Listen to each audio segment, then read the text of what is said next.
الله الرحمن الرحيم الحمد لله رب العالمين والصلاة والسلام على أشرف المرسلين وعلى آله وصحبه أجمعين وعلى من تبع هداهم إلى يوم الدين.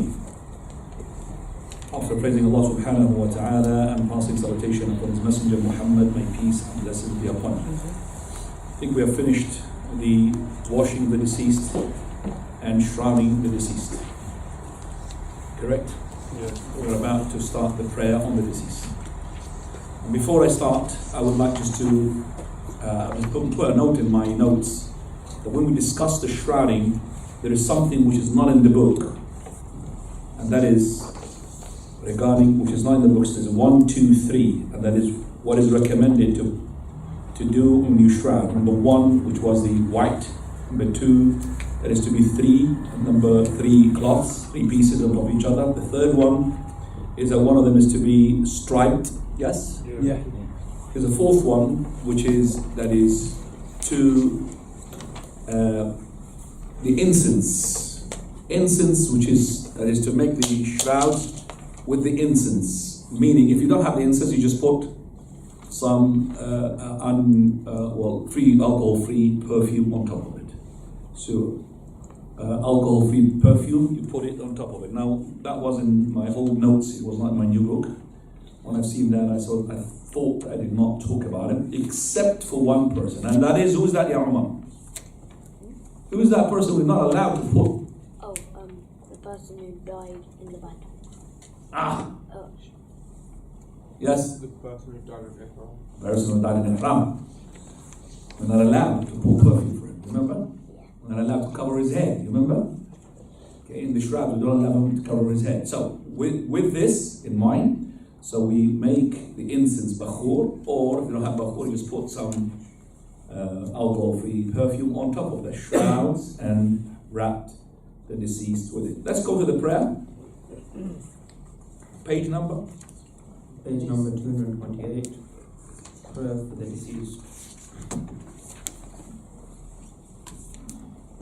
Now, prayer for the deceased Muslim is a communal obligation. The Prophet ﷺ has commanded it in many hadith.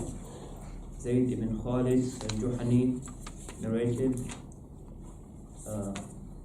Zayd ibn Khalid al-Juhani narrated that a man from among the companions of the Prophet ﷺ. is the speaker on the sister side, yeah? Yeah.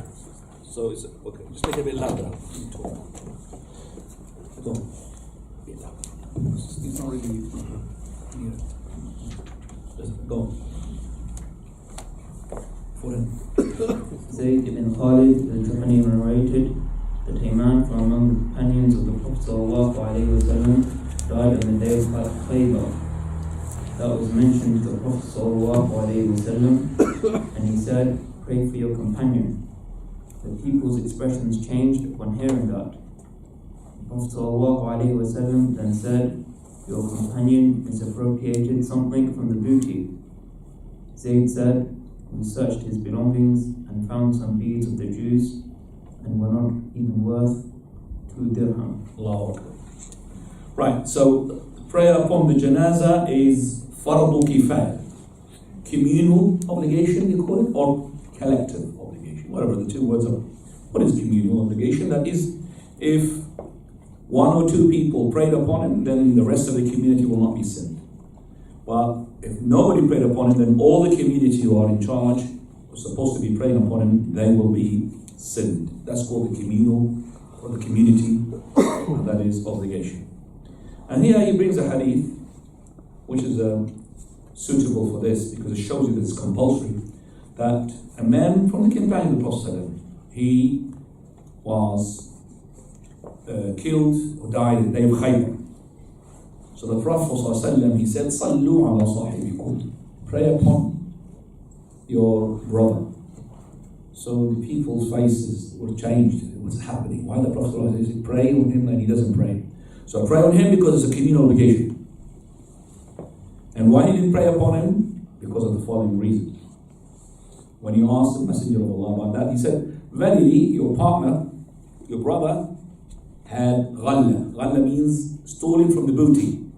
So in Khaybar there was a battle basically, and this person had taken from the booty a pot or some beads, which is worth nothing. So, subhanAllah, a pot which is worth nothing. It shows you that we are not allowed, when we are in a battle and we have the victory, to go on, ram the houses of the people and, raid them and then steal whatever in the house, because this is haram. The booty is supposed to be taken by the governor, the person in charge, the commander, and he will take it to their higher authorities, and then they will decide what to do with it. But to steal on your own is not allowed. So the Prophet ﷺ did not pray upon him, just to show that the people who are having taqwa and piety and known is to punish those people who died from the Muslims and they did something wrong, not to pray upon them. It's not just for the Prophet of Allah, for any person who's in charge or any person known with his scholarship or his knowledge. If somebody died and he was a thief, well, he's still a Muslim, we have to pray upon him. But those who are the Imam, for example, the Sheikhs, for example, people of knowledge, should not pray upon him. That is to give a lesson to the ones who hint to themselves, speak to themselves, say to them, whisper to themselves that they're going to be stealing. This is their fate. Meaning they're going to be deprived from the prayer of those people whom their supplication most likely will be fulfilled. So that's a deterrence, basically, for those people who are making something wrong. Can you just open the prayer?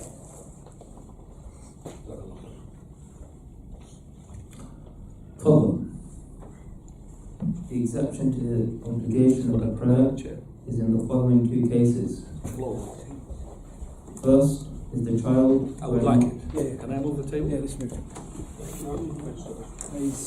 He's hot. I am hot. I'm going to stick on my phone. Now, fine. Let's go to the second title. The exception to the obligation of the prayer is in the following two cases. Number one. First is the child. Number two. The second is the martyr. Right. The prayer upon the janazah is communal obligations. Two people, you could bury them without prayer. The child who did not reach his puberty, you could bury him without a prayer. But which is better? Prayer. What is the prayer beneficial? Is that for the child? Child, this is going to go to Jannah anyway. Who's beneficial to who? To the parents. You're going to make dua to who? To the parents. So, if the child was to be buried without a prayer, no problem about that. Now, what about if the child was born dead? Do you understand that? He did not have any life. Whether this was an abortion or he just fell out or he came out dead, did not have any life whatsoever. Scholars are different regarding this issue, and the hadith of the Prophet ﷺ says, وَالسِّقْتُ لَا يُصَلَّ عَلَيْهِ. The one who is dead is not to be prayed upon. And as I said, controversial among the scholars, but we don't pray upon him. We wash him, shroud him, and bury him, but no prayer upon him because he did not have a life. Second one is shaheed. And which shaheed are you talking about, Ya Talha? Which shaheed? Like the ones, for example, in New Zealand who were killed. Are these people should not be washed? Shaheed? We don't have to wash them? Yes? The people that died in the battle. They died in the battle. Or had a wound and did not have a settled life, and that wound made them to die. But if they had a settled life, then we have to wash him. Can you give an example, anybody? Or a person? Yes? Like if he Who is that person? Compassion. Yes? Yes, he got hit in his arm. Yes. And ask Allah Azza wa Jalla. Yeah, you see, mashallah, kids remember, you adults. So, well, who is that person then? Huh? Sa'ad ibn?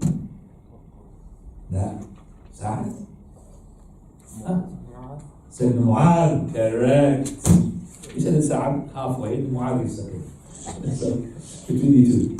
Sa'ad ibn Mu'adh. Not Sa'ad ibn Ubadah. Right. Sa'ad ibn Mu'adh is the one. he was to be shrouded and buried and washed, because even though he was wounded in the battle, but he had a subtle life. Right, so the person who's shaheed, you don't have to pray upon him. But you must not what? Wash him.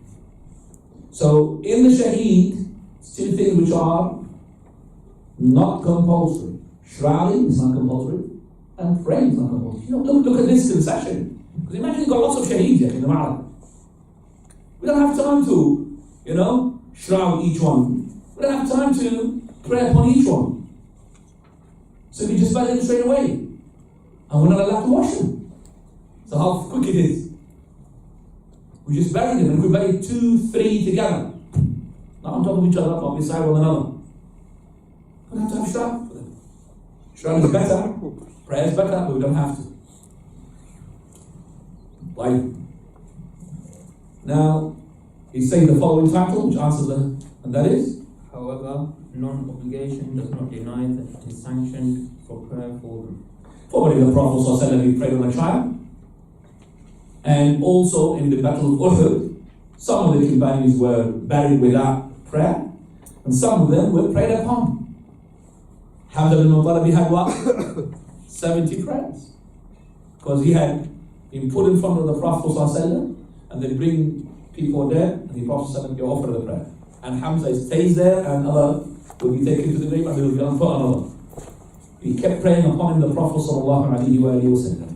And that's to show us that it is it is not impermissible. It is permissible to pray upon them, but it's not compulsory. Right, now, for verily, any person whom a group of people pray upon him, that would benefit, not just only the people, would benefit the deceased. Prophet Allah said if it was to be 100, and all of them seek intercession for him, all their intercession will be what? Accepted. Are you sure, by the way, you swap the volume? Okay, inshallah. My volume is really loud, but doesn't matter. As long as the sister is happy, you're not really. Okay, right. Also, Prophet ﷺ said, not just 100, 40. Allah will accept the intercession. 40 people. These people who pray behind the Imam, they are recommended to be 3 rows upwards. He says here 3 rows. No, 3 rows and what? Upwards. So it doesn't mean we have to be 3, but if we have, for example, a person who died, and an imam, and 6 people to pray upon him, what do we do, Mr. Chef, to make them pray? The deceased, of course, in the front, look at him. Behind him is the imam to pray, whether it is in the middle, if it's a woman, or in the head, which is a man, masking now. How do we line up those people? You are the imam. With the imam altogether. Altogether. Both sides. So what do you think? Anybody? Sides. Yes? You said 3 rows. Tell me, what do you do? You are the imam. 2. So different from normal prayer. So even though there's enough space in the front row, but we make them what? 2, 2, 2. Because each row has to contain at least what? 2. Can't make one on its own. 3 rows, you said, yeah? So 3 rows, that's the best. So the imam lines them up. But if we had, for example, not 600, we can't fit them in 3 rows. It have to be 4 rows. Do we make them 4 rows or not? Yes. But 3 rows, fasaidan and more, and upwards. Right? He says here, after that, and it is recommended also here, that is, if we have now, not recommended, if we have men and women who die. Men and women, the men will be closer to the imam, and the women will be behind him. And the imam will line up, and he put himself next to the head of the man. So if he is praying on a man deceased on his own, or a man and a woman whom she's behind him, or a man and children, the imam will stand beside his head, okay? Next to his head. And I said, it doesn't matter whether his head is to the right of the Qibla or to the left. I've said that before, yes? I'm pretty sure, no? Man ya'lam hujjana man, they said yes. No, because they said yes. We said. regarding the person when you pray upon him, it is not like when we bury him. When we bury him, we put his head to the right of the Qibla. So let's say this is the Qibla, isn't it? You have the Qibla here. So how would you line up the deceased, Ya Thawban? You put his head here, in the grave, or here. That's the Qibla. There, very well done. So to the right of the Qibla. But when you pray upon him, people think it's the same thing. It's not correct. You could.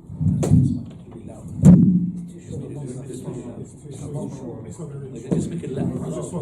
No, it's not, but it's. If you left it, I think it's loud. Just put it down, really. Right. Okay. That's mine, by the way, red. Mine is red, yes. Just a bit louder, Sheikh. A bit louder. That's it. Right, so if we just now think about it. If this person comes to the prayer and he's leading the janazah prayer, the deceased can his head be to the right of the imam or to the left of the imam. It doesn't matter. That's something for you to learn, because you will hear lots of people, oh, the head, put it in the right head. I don't know if you've prayed janazah or not. Have you prayed janazah or not? Yeah. They'll make sure that the head is to the right. Where's the proof? No proof.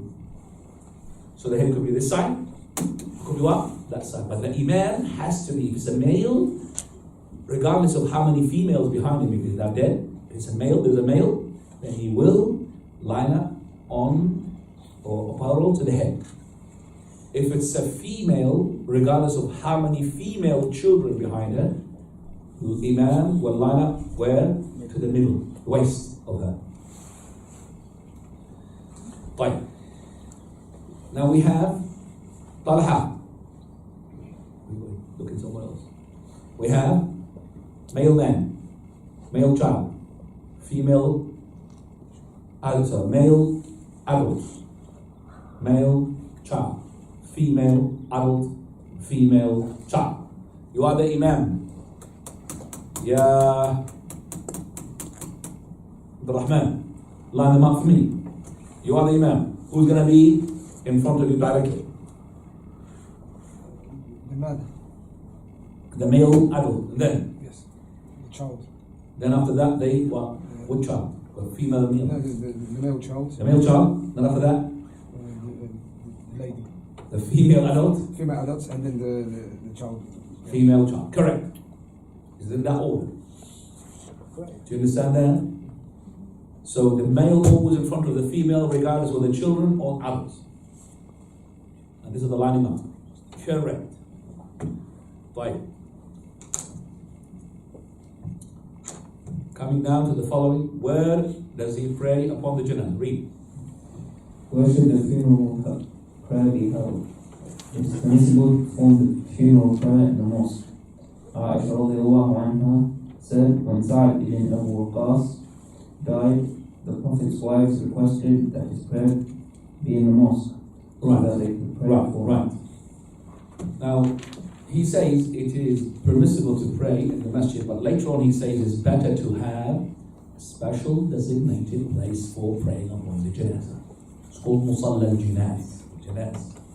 This Musalla is to be close to the graveyard, not inside the graveyard. Why?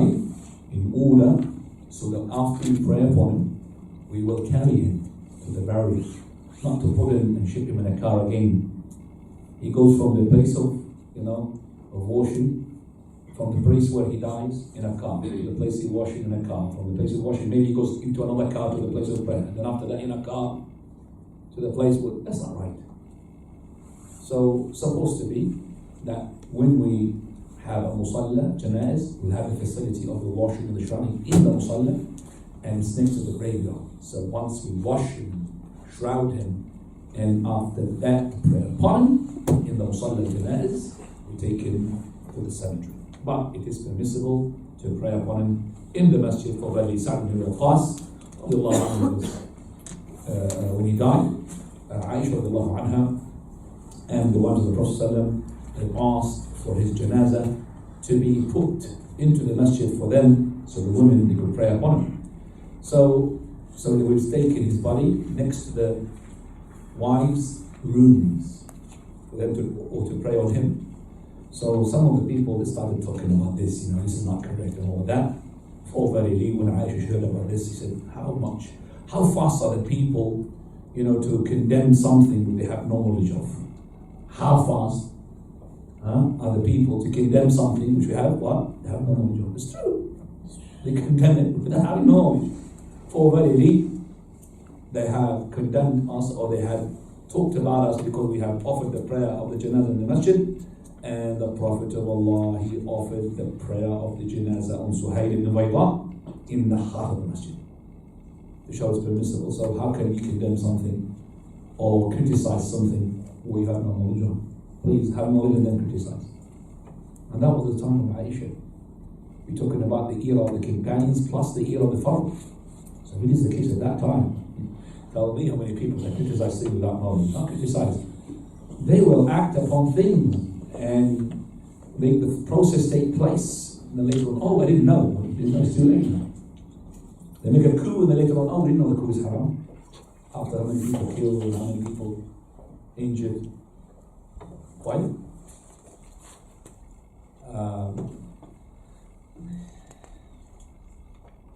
Next, please. Where should the Imam stand? Now, there's before that. There's a narration from Allah ibn Umar there. It says, the Jews, they came to the Prophet of Allah. You have that one? I can read it, if you could just make sure you understand it. Go on. Ibn Umar said, the Jews came to the Prophet ﷺ with a man from them and a woman who had committed adultery.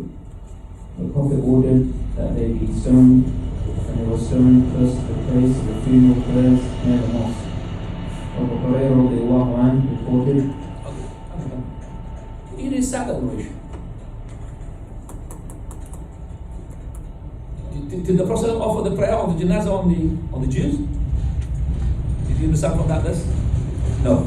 Basically, the Jews came to the Prophet ﷺ with a man and a woman from them, a Jewish man, Jewish women, who committed adultery. Adultery means these two, they were married before, or they were married at the time. It doesn't matter, they had marriage.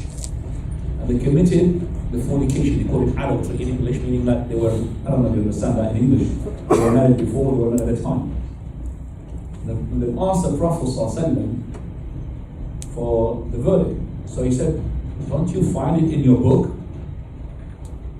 In your Torah? No, we don't find it. Bring the Torah.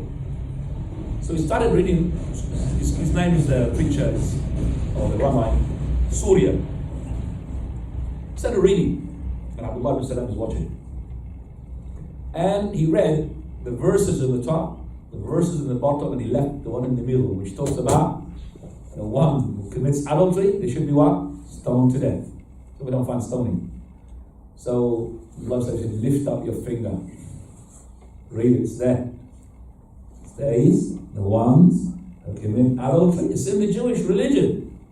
Male or female, because from Allah. Stoned them to death. So that's the verdict of yours. So they were stoned here, and the author brought this because it mentioned they were stoned next to the Musalla of the Janaiz, not in the Musalla. So that means he's trying to say that here the Musalla of the Janaiz was mentioned in the narration. The Musalla to the Janaiz, next to the Musalla of the Janaiz. Okay? So that's why he said, and he says next to the Masjid. Next to the Masjid. I mean the Musalla of Janaiz, because you know that if you look at Medina now, the cemetery is not far away from the Masjid, is it? It was a bit far because the Masjid was really small. Which is a bit far, just a bit. But it's not far. It's a 5 minutes walk. Okay? But now maybe at the end of the Masjid is 1 30-second walk. So, in between the 5 minutes and the cemetery, there's another place for what? For Janaz. So it's closer to the cemetery than it's closer to the Masjid. Right. Prophet ﷺ also, he gave the news of the Najashi, Ashab, when he died, on the day. So he went to the Musalla. He did not go to the Masjid. Musalla what? Janaz. So the Musalla, the Janaz, and he lined them up, And then he made takbir 4 times. Was there a janazah, Ya Umar, there? No. There was no janazah. There was no janazah. There was nobody there. This is called Salat al-Ghaib. Salat al-Ghaib is on this, in this way, and has to be restricted to that way. It's not somebody, your mother died in Pakistan, or in China, or in Jordan, whatever, and then how many millions of people, maybe thousands of people, hundreds of people prayed upon her, and then you want to make the imam to offer a prayer here. That's incorrect. Why? Because the Prophet ﷺ, when he died, companions, they were not there. Like Mu'adh ibn Jabal, he was not there. He was in Yemen. He did not offer a prayer there. Abu Bakr radiallahu anhu, when he died, there was an army already. Khalid Walid was not there. They did not offer prayer on Abu Bakr because he died in the Medina. So this restriction is for the following. Is that the person who died, that we know for a fact nobody had prayed upon him, because he died as a king for the Christian country. Nobody knew he's a Muslim except the Prophet of Allah, whom he was told by the revelation. Otherwise we would have just considered Ashab to be what? Christian. Because we don't know he prayed. He was a funeral offered to him as a funeral process in Christian way. He was praying in a Christian graveyard. Christian, everything Christian. Nobody would know that he was a Muslim. But the Prophet was told by their religion he was a Muslim. Because of that, nobody would offer the prayer there, the janazah. He offered the prayer. So, that is a person who was he died, nobody had offered the prayer on him. Very likely that nobody had offered the prayer. You offer the prayer, and plus, it has to be within a convenient time. It's not like a person who died 2 days or 3 days ago. Prophet of Allah, he knew straight away. So the revelation came to him and said, he died. So it's within the fresh hours, hours, not a day after. So that's what we say. So if you knew, for example, now that somebody from the people who died, he was buried, let's say, last year, and somebody said, something, that person who died, I know of him, he was a Muslim, he offered the shahada in front of me, nobody knew about that. We can't offer the prayer of the ghaib. We could offer the prayer where? On the grave. So go to his grave and offer the prayer of janazah. Even his grave is in the Christian cemetery. They offer the prayer of janazah in the grave, but not as where there is nothing like the Prophet of Allah. Yeah, because it was a fresh death, and plus nobody prayed on ashab. And that's a point which is controversial. That's why I shed a bit more light on it. Right now, he says, lastly, it is not permissible to pray janazah between the graves. I just said now you could go to the grave and pray. So what does that mean? It means a fresh janazah. So you can't take the body and put it in the cemetery and offer the prayer. You understand that? It is not praying on the grave when he's buried. It's talking about not to pray on the janazah, that means a fresh body, to put it in the graveyard and start offering prayer of janazah. It's not allowed. But if he's buried, yes, the Prophet of Allah, he offered the prayer of Shuhada Uhud. He went to the Shuhada Uhud 8 years after their death. 8 years. He offered the prayer as like saying farewell to them. Prophet said. So,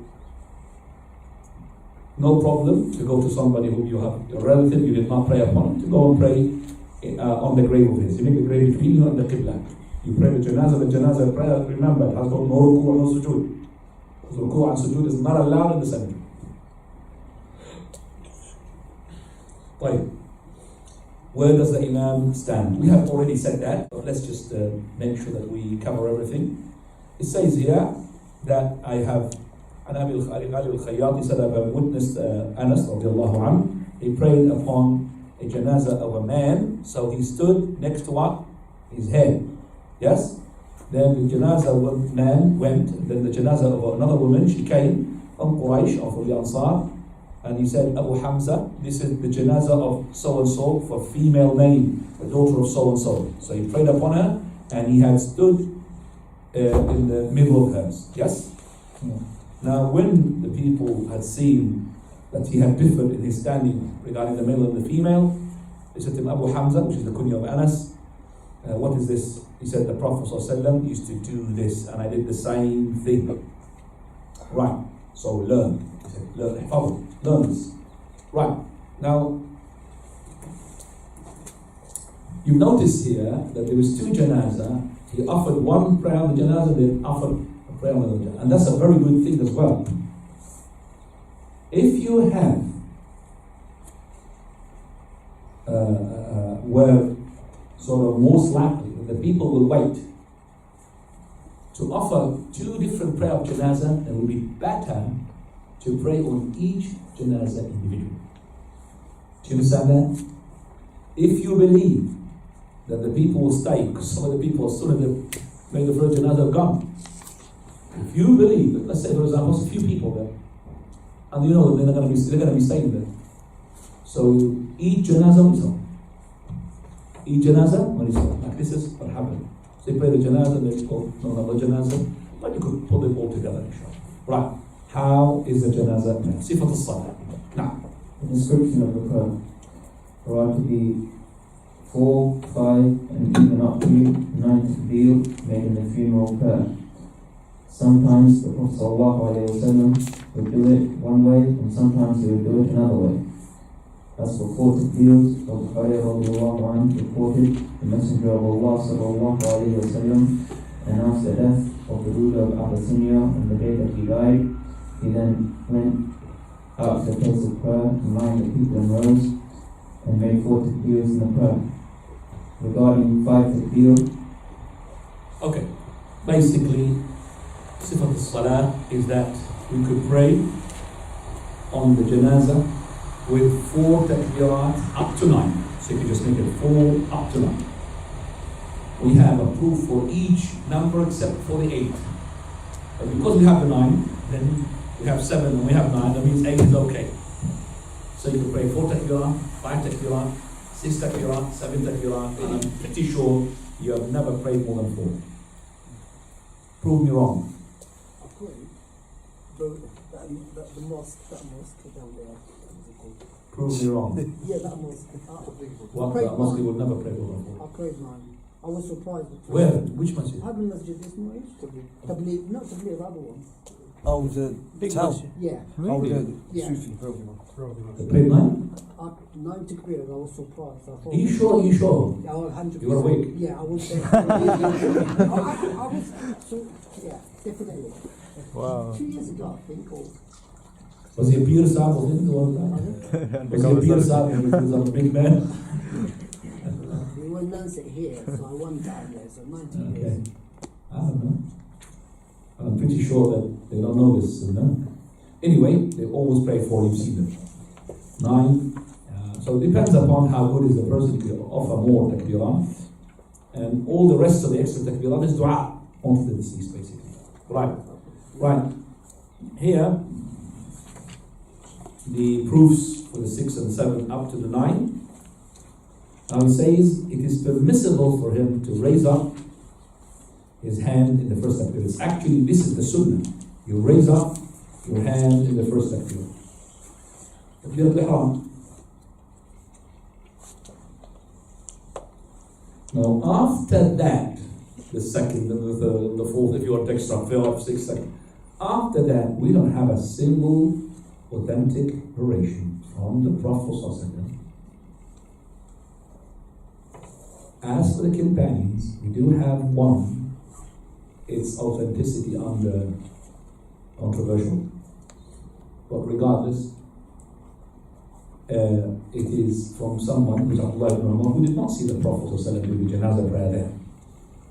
So if you believe Abdullah ibn Umar would not do such a thing except that he had seen the Prophet ﷺ, then you could do it. Otherwise, we don't have a proof from the Prophet ﷺ he did not do it, or the other companions, but the first takbirah, yes.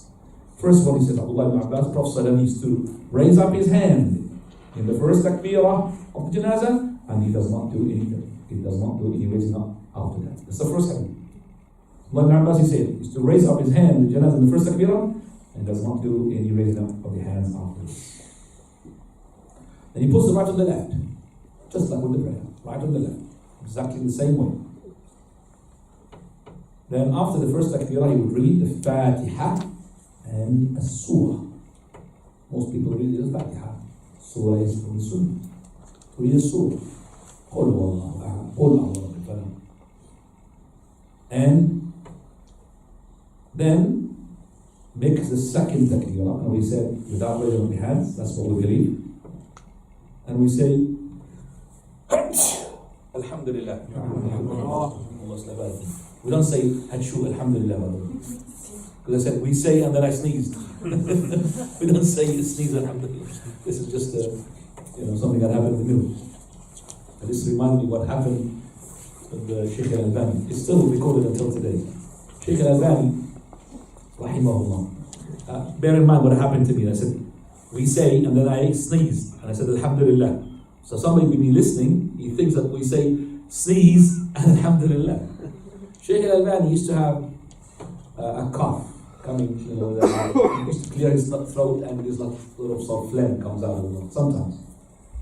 And when he talks, something like this. And the person who was recording, all the time he would edit and take away that spittle. Except for once, which he deliberately did not take it out. And even he made it louder. We played with made it louder. Where the person is asking him the question, Sheikh, what do you think of so-and-so and so-and-so? Two people who are known to be deviants. So Sheikh Al-Albani said, Alhamdulillah, wassalatu wassalamu ala rasulillah. The first thing I say regarding them, and then he had to clear his throat. So that guy left it. I think you can increase the volume of it. If I inshallah get you the tape number, you can see it. First thing, so the people around he said, oh, this is the first thing though. So what is the second thing then? One is around, and they're going to go, oh, this is to start with now. This is the first thing. And they should not pay attention to that joke. They just make it, serious. But the ones that, oh, this is the first thing now. What about the second one?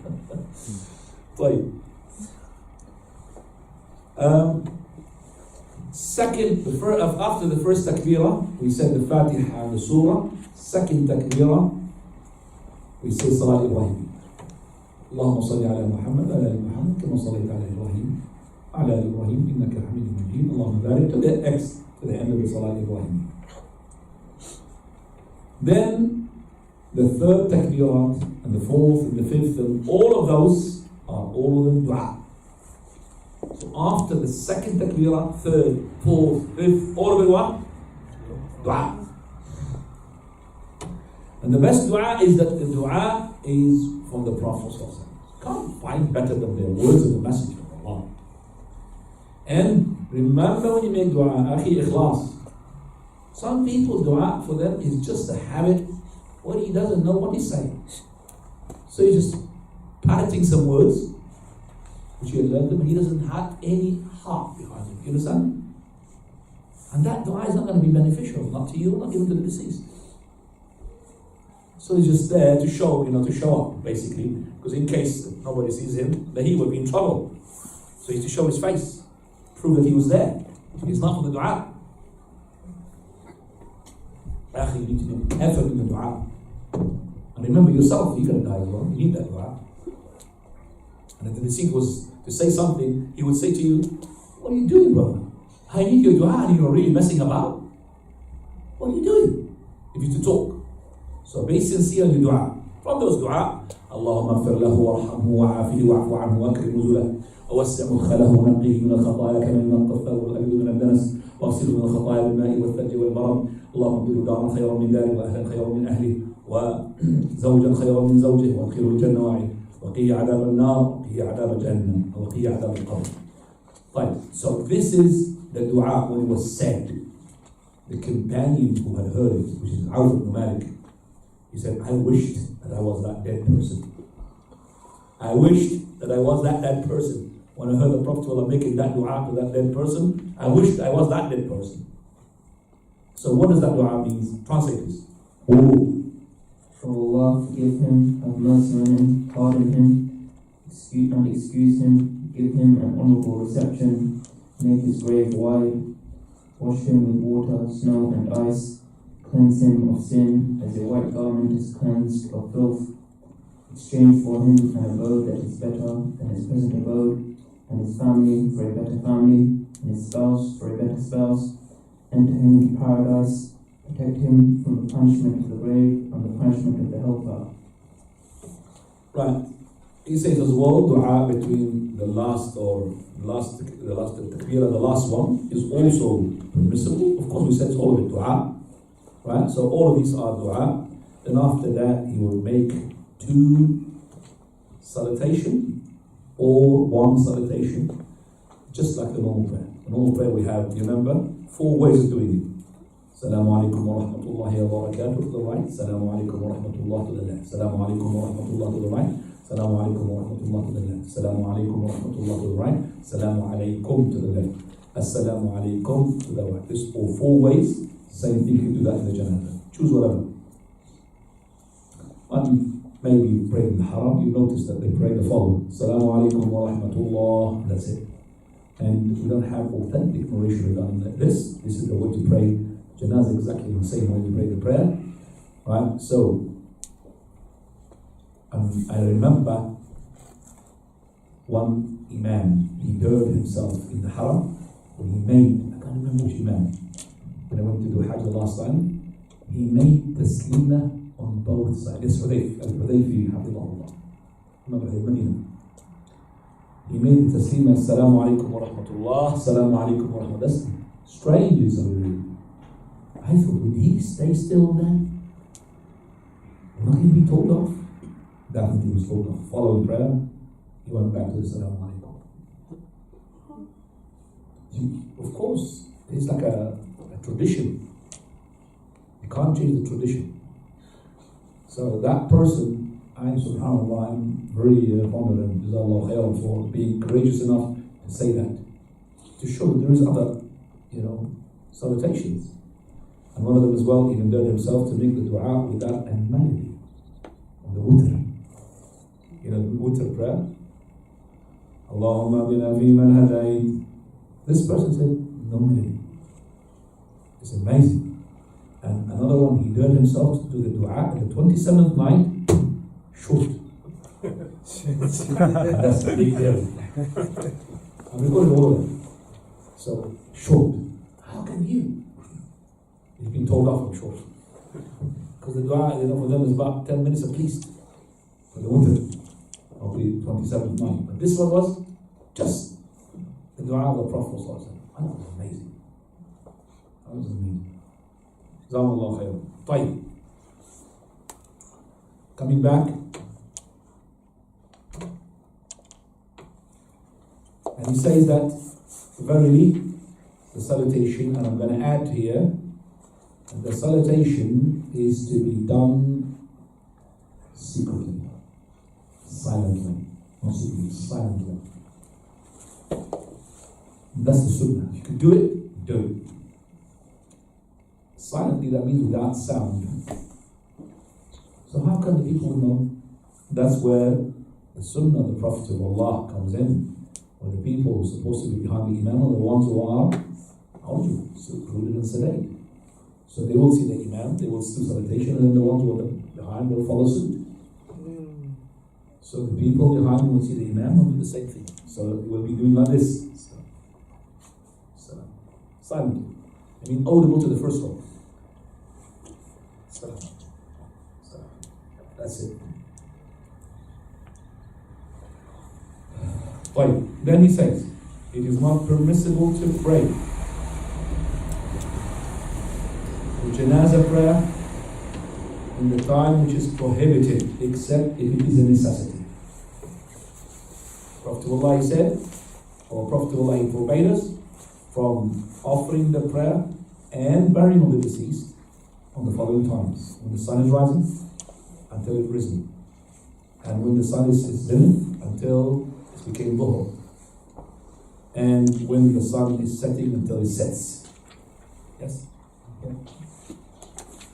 Right. What are the excellence of following the janazah and praying the janazah prayer? Abu Hurairah. Abu Hurairah radiallahu anhu narrated that the Prophet sallallahu alayhi wa sallam said, whoever prays deceased but does follow the funeral prayer will get 1 qirat of reward, and the one who follows it will receive 2 qirat. It was said, and what is a qirat amount? He replied, the smaller of the two of them is like Mount Uhud. The virtue of following the funeral prayer. Right, so this is basically the follower, the one who prays the janazah. How much are you going to get? Qirat. And each qirat to like the mountain of Uhud and Uhud. So what is now the qirat? The qirat is that if you follow it from the place where it was with its people until it's been prayed upon it, and you pray upon it, then you've got qirat. So he who prayed the janazah and he did not follow it, he's got a qirat. The one who follows it, got what? 2 qirat. So he was asking, what is the 2 qirats? He said, like the mountain of Uhud. Now this hadith was from Abu Hurairah. Abdullah ibn Umar, radiallahu anhu. Somebody told him about this.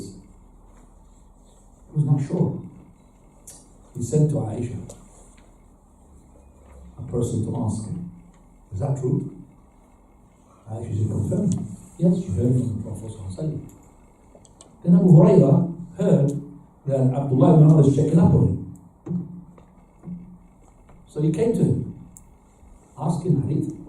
By Allah, I've heard this hadith with my own ears. Why are you checking up on me? I've heard this hadith on the Prophet. I mean, you think I've made it up? Abdullah ibn Umar said, well, you were more of half of the nas of the hadith. And how many qararit we have wasted. Abdullah ibn Umar, he was shocked. That's why he wanted to check him. He was shocked. How many qararit, that means how many jinnahs he did not what? Follow. Maybe he buried the janazah, he prayed the janazah, he did not bury it.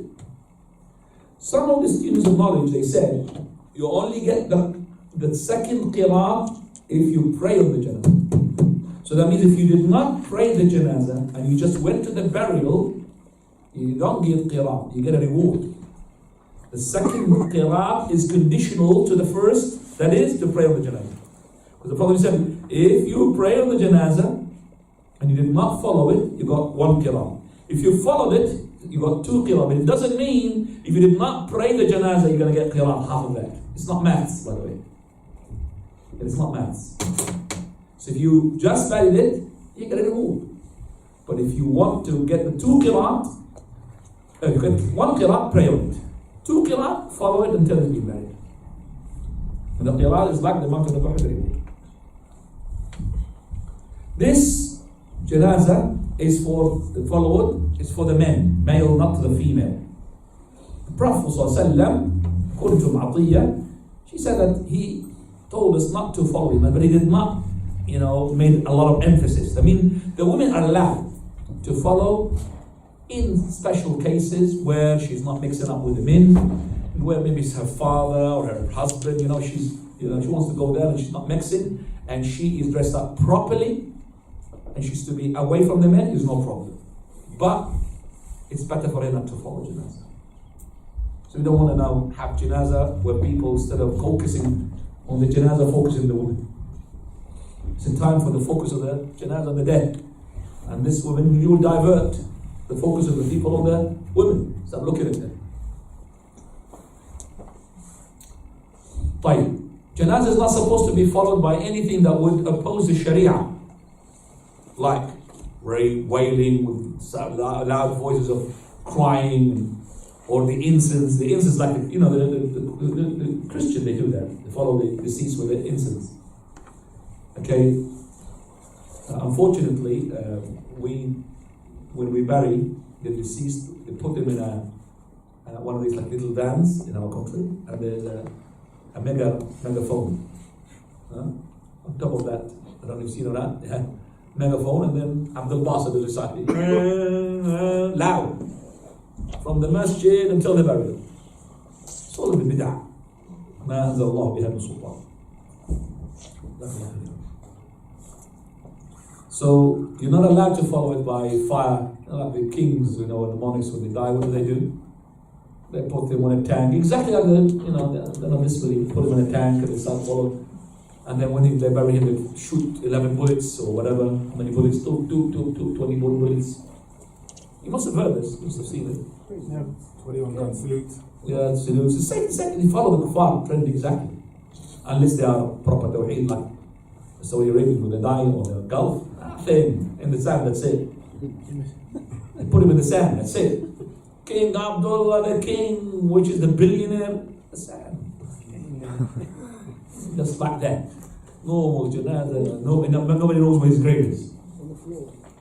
On the floor, of course. When they pray on the floor, Yeah, it was on the floor. No name. Nothing. Nothing. Normal. Proper tawheed. And that's why they don't like tawheed. This tawheed made more than 500 Chinese to embrace Islam in one day in Saudi Arabia. All of them said Shahada one go. Because of that. He said, how can this king have no funeral process, procedure, prestige? He's like a king like that, and he's very well. People came on this and left him, khalas. And they buried him straight away. They didn't wait for kings to come, put him in the freezer for how many days? So that Mr. American King and American whatever comes in. They didn't wait anybody. You come, you catch up, you don't catch up, that's it. He died before Dhuhr, he buried Asr. Straight away. No waiting. That's the story. We still talk about that. And when they pray, it was on the floor. Yeah, it was on the It was floor. on the floor. Like, Yeah, on the floor. We're going to put him. well, it's not like a Nash. Crane. Thin Nash. Put him in a crane, yeah. It's just a whole thing. Allah al-Musta'an. Yeah, I know. Our king, when he died,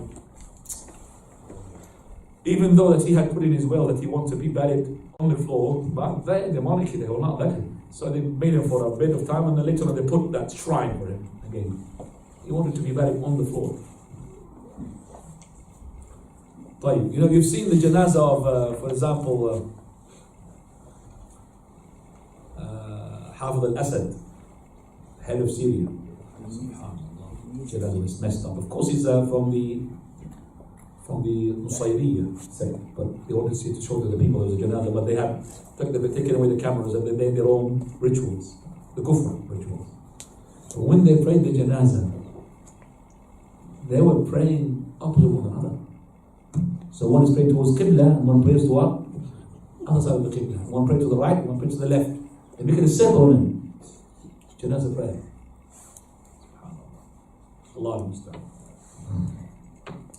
He said one of the worst things that is from the bid'ah that is to follow the janazah with music. But like the people who are here, isn't it? Somebody done. Muslims they do the same thing. Allah understand. Prophet Allah said, Asri bil janazah.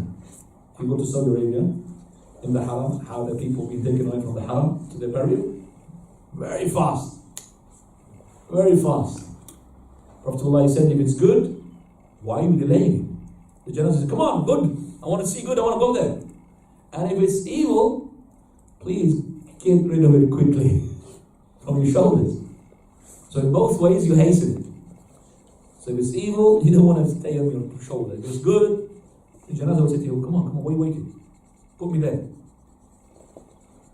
Right? And for the people to follow janazah, if it is janazah which is on foot, then the people, janazah is on foot, then the people can, with their if they are on foot, they could go anywhere, in front of the janazah, on the side and the back, no problem. But that they are riding, whether it's a horse or a car or whatever, then they have to be behind. They can't go in the front. Otherwise it becomes like a caravan, or it becomes like a prestige, like a cars and all. So it has to be behind, not in front. So if the janazah is to be carried and you are walking, you walk behind, in front, on the side, is no problem. But if it is you are riding, then you only ride behind it. Now coming to enter the grave. So, what does the person say? What is to be said when entering or passing by the grave sites? Aisha radiallahu anha said, I said, what should I say to them? O Messenger of Allah, he said, السلام عليك أهل يلا السلام على أهل الديار من المؤمنين والمسلمين. Translate. Say peace be upon the inhabitants of these places from the believers and the Muslims. ويرحم الله المستقدمين منا والمستأخرين. May Allah have mercy on those who precede us and those who will come after. وإنا إن شاء الله بكم للاحقون. Allah willingly, we shall be joining you. And the other dua, which is from Buraida, he said, Prophet ﷺ, he said, is to teach them when they go to the graveyard, Assalamu alaikum ahl al-diyar min al-mu'minin wal-muslimin wa inna inshaAllah bikum lahiqun. As'alullah lana wa lakum al-afiyah. Translation. Peace be upon you, O inhabitants of the graves and believers and Muslims. We, Allah willingly, shall be joining you. Ask Allah for us and for you well-being. Right, we'll stop here on the burial. And we take a question, inshallah. Have any questions regarding what we heard? Yalla, Hafiz. What's your name?